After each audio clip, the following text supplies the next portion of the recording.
Hello guys! Nagluto ako ng nilagang baboy na may buto-buto. Sarap.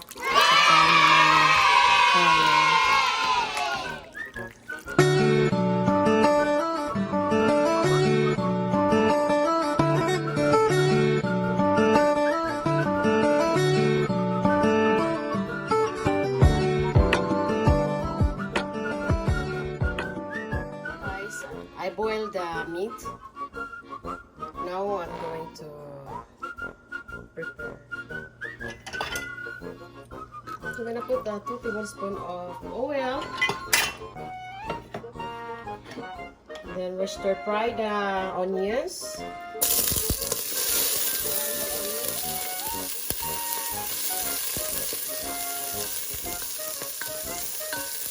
And then the garlic. 3 tablespoons of garlic. And then the 1 roll of chili.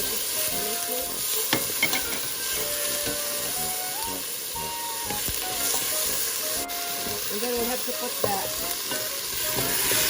meat that I boiled. So it is called nilagang kaning baboy.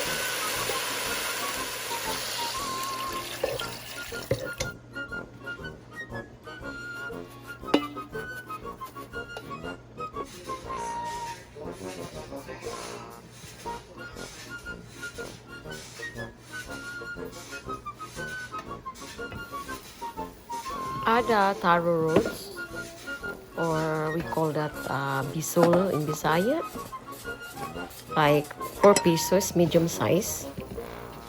And then you have to add 2 bunches of string beans and also the bell pepper. You can add here, I forgot to put there, I think I did 1 tablespoon of pork powder. Then you have to try the meat, check the meat, making sure the meat is soaked. And you have to boil it. This is very, very delicious, guys. And 1.5 tablespoon of salt to taste.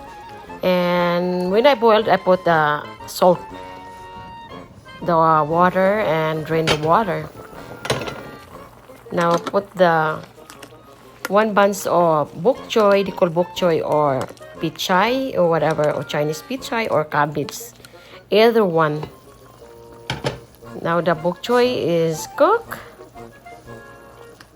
You have to mix it and this egg.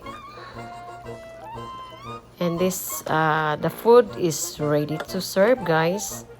If you like my video, please don't forget to subscribe, like, and share. Thank you for watching, and God bless. This is a kind of meat, is pork bone meat. It's very delicious, and we eat this with rice.